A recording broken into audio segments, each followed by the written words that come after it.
Hey guys, it's Yvette. We are looking at chapter 5 today. Chapter 5 in the Lash course. I'm going to share my screen and get right to it.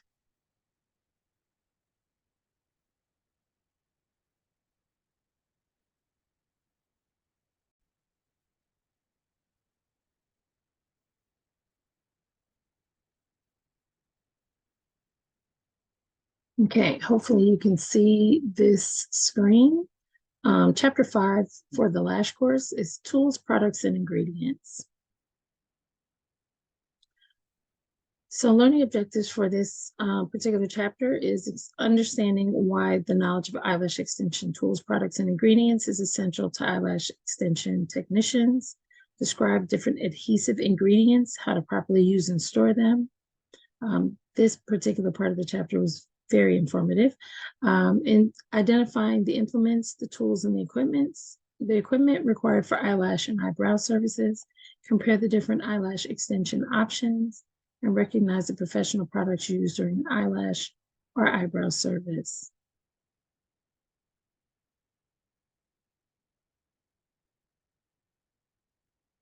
Just opening up the ebook on my other screen here. So why do we study the tools and products and the ingredients for eyebrow and eyelash services?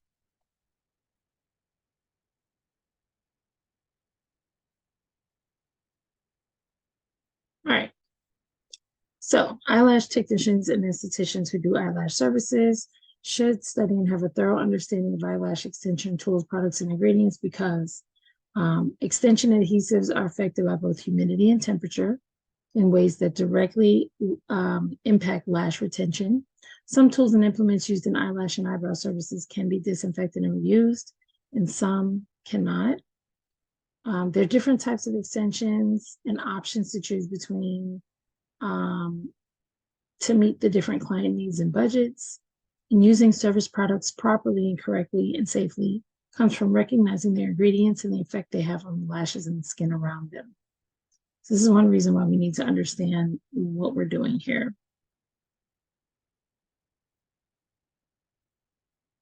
All right, so let's look at different adhesives.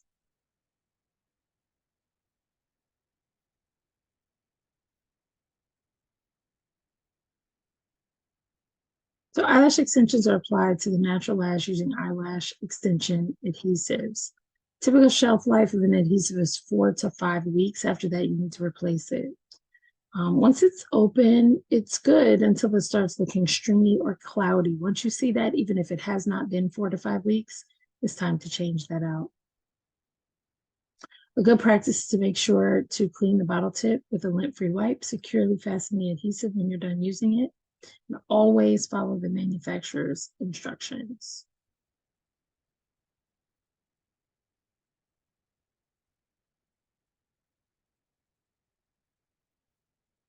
Open up the notes here. One of the tips that your book says is to always shake the adhesive before dispensing it so you are sure that all of the ingredients are properly mixed.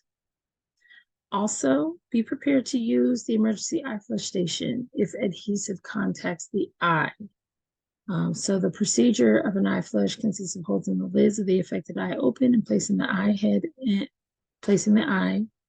head down, turn to the side, under gently running water from a faucet, an eye wash station, or an eye wash kit for approximately 5 minutes. Now, if that does not resolve the irritation, you need to seek medical attention. Let's look at some of these ingredients. This was a bit of an eye opener for me.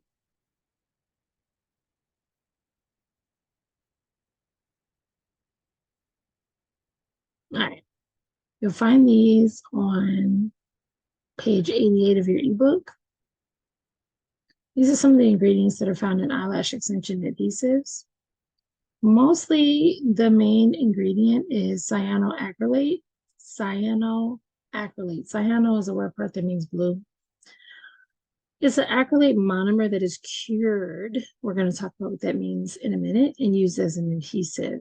There's several types of cyanoacrylates, and only some of them are used for eyelash extension adhesives. They vary by their adhesion qualities, the level of fumes they give off while curing. So first we have methyl cyanoacrylate. This is an industrial grade chemical. It should never be used for eyelash extension adhesives because it can cause permanent blindness. Ethyl cyanoacrylate is considered medical grade. It's used for most eyelash extension adhesives because of its strong adhesion. Butyl cyanoacrylate is considered medical grade and is used for sensitive eyelash extension adhesives. The thing about that one is it has a longer drying time and adhesion is not as strong as ethyl cyanoacrylate is considered, and it is considered low odor. Methoxy cyanoacrylate is considered medical grade but should not be used for extension adhesive because it has the least odor and the adhesive quality is too low for good lash retention. All right. Again, these are found on page 88 of your ebook. Another set of ingredients, again, this was eye-opening, formaldehyde. Does anybody know what formaldehyde is famous for? Formaldehyde is what is used in the process of,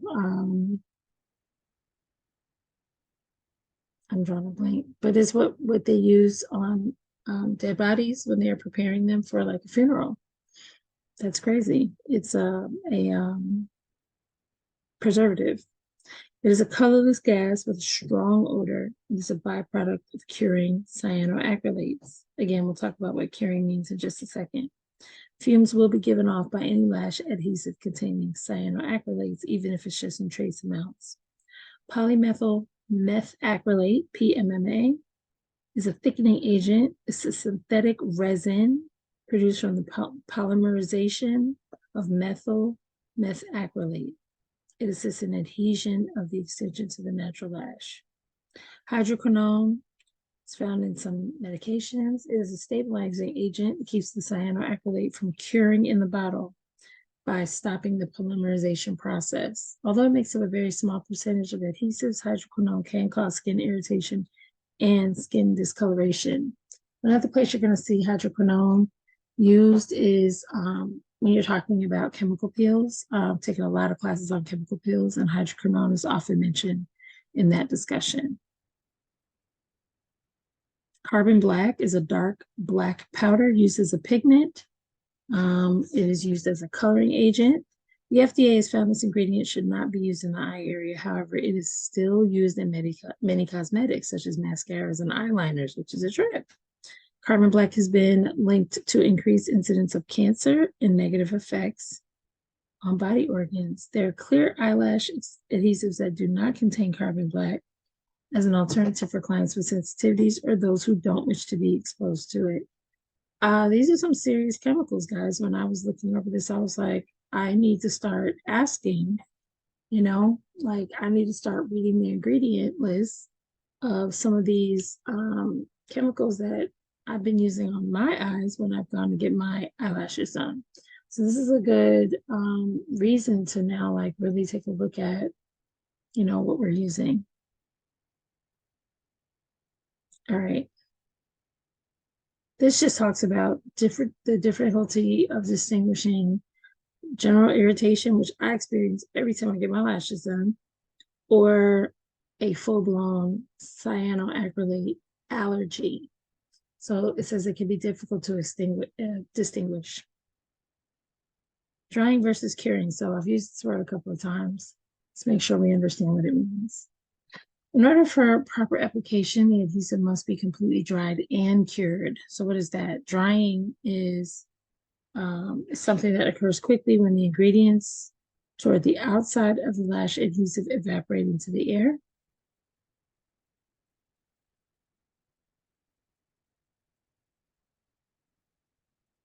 As the adhesive hardens, this allows the technician to continue lashing without the lashes clumping or sticking together. A mini fan is a great way to assist in drying time.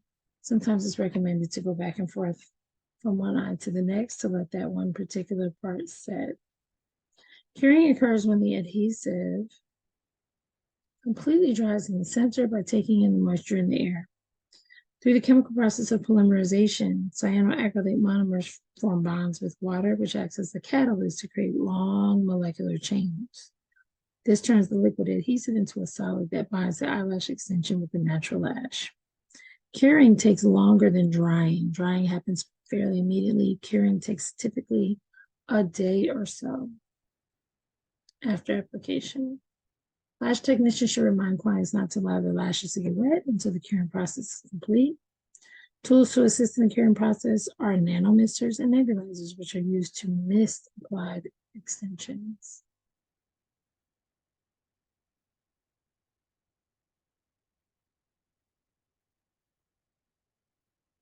I'm going to stop here and check the recording.